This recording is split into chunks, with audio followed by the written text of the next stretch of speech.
Hello दोस्तों, स्वागत है आपका मेरे एक नए वीडियो में। और ये सी लैंग्वेज का लेक्चर 3 होने वाला है। अगर आपने मेरा लेक्चर 1 नहीं देखा है और लेक्चर 2 नहीं देखा है तो आप जाके देख सकते हो। मैंने डिस्क्रिप्शन में आपको लिंक दे रखी है। उसमें मैंने कुछ फंडामेंटल क्लियर करे हैं। सी लैंग्वेज का क्या सिंटेक्स होता है वो भी बताया हुआ है। तो उसमें बहुत अच्छी चीज़ें मैंने बताई हुई हैं, तो वो आप जाके देख सकते हो, जिससे आपको बहुत सारी चीज़ों के बारे में पता चल जाएगा।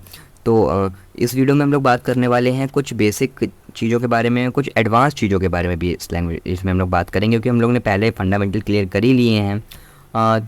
कुछ ऐसी लाइनें जो हम लोग यूज़ तो करते आ रहे हैं मगर हम लोग को उसके बारे में पता नहीं है ना। उसके बारे में हम लोग जानेंगे, उसका क्या यूज़ होता है, उसका क्या नाम होता है, उसके बारे में हम लोग जानेंगे। आइडेंटिफायर क्या होते हैं और कीवर्ड क्या होते हैं। दोस्तों, ये बड़ा वीडियो का मतलब पूरा जो टॉपिक है वो यही है कि आइडेंटिफायर क्या होते हैं और कीवर्ड क्या होता है। ये बहुत ज़्यादा ज़रूरी चीज़ होती है। ये आइडेंटिफायर और कीवर्ड में कन्फ्यूज़न हमेशा आपको लगा रहेगा, मगर अगर आप ये वीडियो देख लेते तो फिर आपको सारे कन्फ्यूज़न खत्म हो जाएंगे। क्योंकि यूट्यूब पे जितने भी वीडियो पड़े हुए हैं उसमें वो लोग कभी आइडेंटिफायर और कीवर्ड को अच्छे से डिफाइन ही नहीं कर पाते हैं, समझा ही नहीं पाते हैं। तो हम लोग इसमें आइडेंटिफायर और कीवर्ड के बारे में अच्छे से जानेंगे, इसमें डिफ्रेंशिएट करेंगे। और फंक्शंस क्या होते हैं उसके बारे में भी आज हम लोग जानेंगे। तो सबसे पहले मैं आपको बता दूं कि आइडेंटिफायर और कीवर्ड होता क्या है दोस्तों। तो ध्यान सुनिएगा।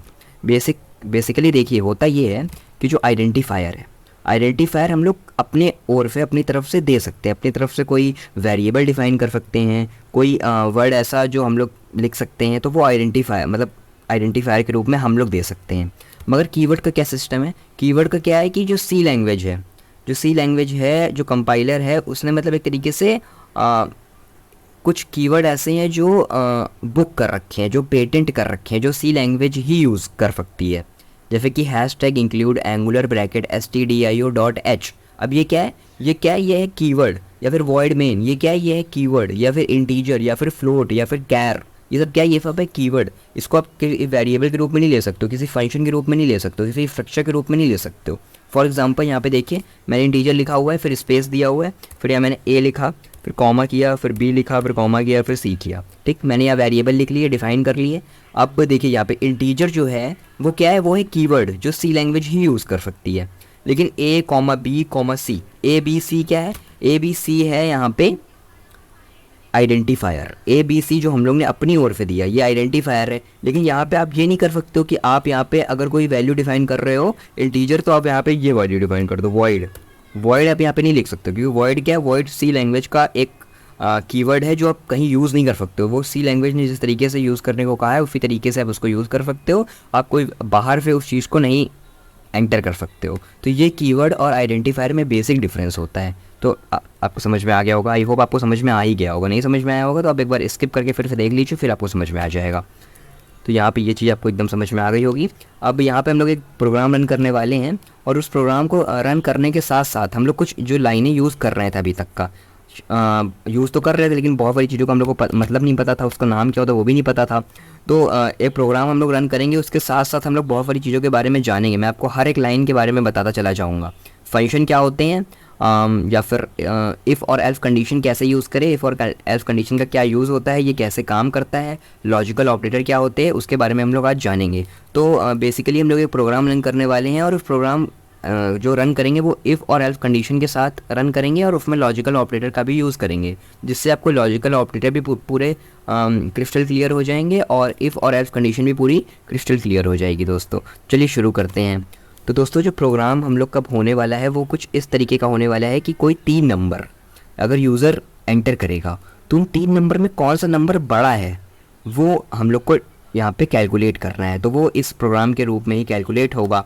तो क्या होगा, जब हम लोग प्रोग्राम बना लेंगे तो किसी यूज़र ने मानिए कि ए की जगह पे 10 लिखा, कोई ए नंबर दिया 10, कोई बी नंबर दिया 9, कोई सी नंबर दिया 15, तो सी बड़ा है। तो वहाँ पे हम लोग को क्या कैलकुलेट करना है कि कौन सा नंबर बड़ा है। तो वहाँ पे लिख के आएगा C is greater than B and A.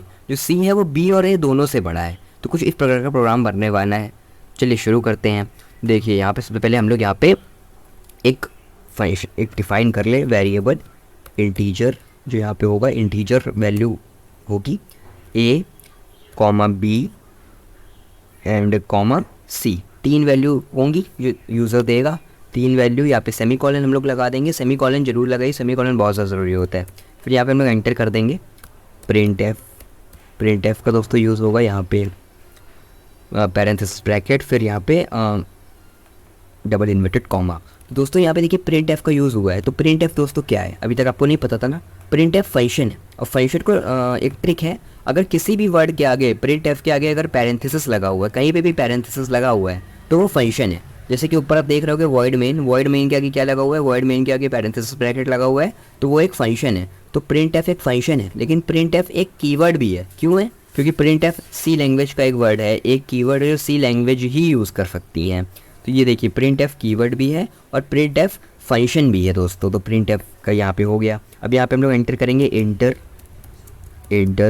The 3 number. यहाँ पे एंटर करने के बाद दोस्तों सेमीकोलन बाहर लगाएं और एंटर करें। आप स्कैन एफ का दोस्तों यूज़ करेंगे, scan F parenthesis bracket double inverted comma. फिर देखिए इंटीजर वैल्यू है ना, तो इंटीजर वैल्यू है तो परसेंटेज डी यहाँ पे हम लोग लिखेंगे दोस्तों, परसेंटेज डी।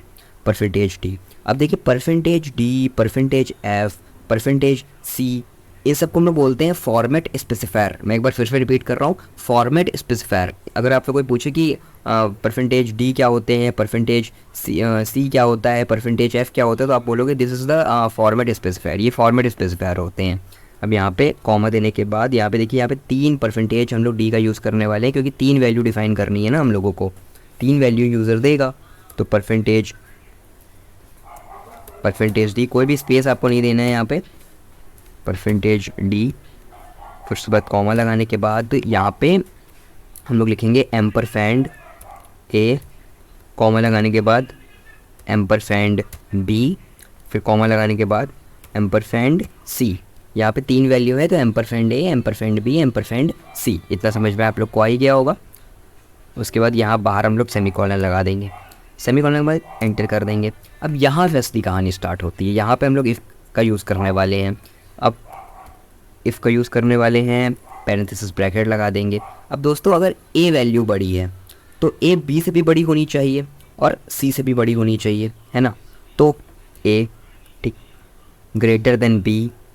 अब बीच में हम लोग यूज़ करेंगे बिट वाइज एंड का यूज़ करेंगे, and B A greater than C. अब ए बी से भी बड़ा होना चाहिए और ए सी से भी बड़ा होना चाहिए। अब यहाँ पे देखिए एम्परसैंड एंड का हम लोग ने इसलिए यूज़ किया, एंड ऑपरेटर का हम लोग ने इसलिए यूज़ किया क्योंकि जो एंड ऑपरेटर है वो तभी वैल्यू ट्रू प्रिंट करता है जब दोनों जो कंडीशन होती है वो फॉलो हो रही होती है, दोनों कंडीशन ट्रू होती हैं। अब और में क्या होता है कि अगर एक कंडीशन में ट्रू है तो वो ट्रू प्रिंट कर देता है, लेकिन हम लोग को यहाँ पे दोनों कंडीशन चाहिए। मतलब ए जो है वो बी से भी बड़ा होना चाहिए और जो ए है वो सी से भी बड़ा होना चाहिए, है ना। तो इसलिए हम लोग यहाँ पे बिटवाइज एंड का यूज़ किया है दोस्तों। या बिटवाइज एंड का यूज़ हो गया। उसके बाद हम लोग यहाँ पे सेमीकोलन देते हैं। सेमीकोलन देने के बाद यहाँ सेमीकोलन नहीं देना है, उसके बाद एंटर कर देना है यहाँ पे। अब जो इफ़ है, इफ़ के लिए अलग से चीज़ें यूज़ होंगी, मतलब इफ़ के लिए अलग से करली ब्रैकेट यहाँ पे यूज़ होने वाला है। यहाँ पे करली ब्रैकेट हम लोगों ने लगा दिया। फिर उसके बाद हम लोग यहाँ पे अंदर लिखेंगे printf parenthesis bracket double inverted comma, और फिर इसके अंदर हम लोग लिखेंगे कि A is greater than B and C. जो ए है वो बी से भी बड़ा है और सी से भी बड़ा है। तो अगर ये जो कंडीशन मैंने ऊपर लिखी हुई है अगर ये फॉलो होती है तो यही प्रिंट होकर आ जाएगा दोस्तों। लेकिन अब यहाँ पे एक और चीज़ है, अगर यहाँ पे ए बड़ा है लेकिन बी भी तो बड़ा हो सकता है, तो बी के लिए भी हम लोग को इफ़ का यूज़ करना पड़ेगा। फिर हम लोग इफ़ लगाएंगे, इफ़ कंडीशन का यूज़ दोस्तों यहाँ पे करेंगे। यहाँ पे फिर हम लोग एंटर कर देंगे। एंटर करने के बाद फिर हम लोग यहाँ पे इफ़ कंडीशन का यूज़ करेंगे, फिर वही पैरेंथेसिस ब्रैकेट, फिर उसके अंदर हम लिखेंगे बी ग्रेटर देन ए, जो बी होगा वो ग्रेटर देन ए। फिर बिटवाइज एंड ऑपरेटर का यूज़ होगा। सी ग्रेटर, जो बी है बी ग्रेटर देन सी, मतलब बी जो है वो सी से भी बड़ा है और ए से भी बड़ा है। बी ग्रेटर देन सी, ए से भी बड़ा है और सी से भी बड़ा है। फिर यहाँ पे एंटर करेंगे। फिर इस वाले इफ़ के लिए अलग से करली ब्रैकेट का हम लोग को यूज़ करना पड़ेगा। फिर यहाँ पे प्रिंट एफ लिखेंगे, प्रिंट एफ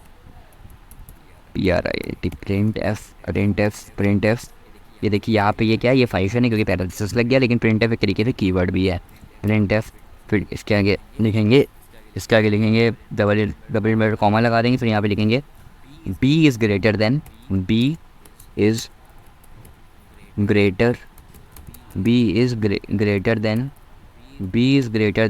जो है वो ग्रेटर देन होगा ए से और सी से।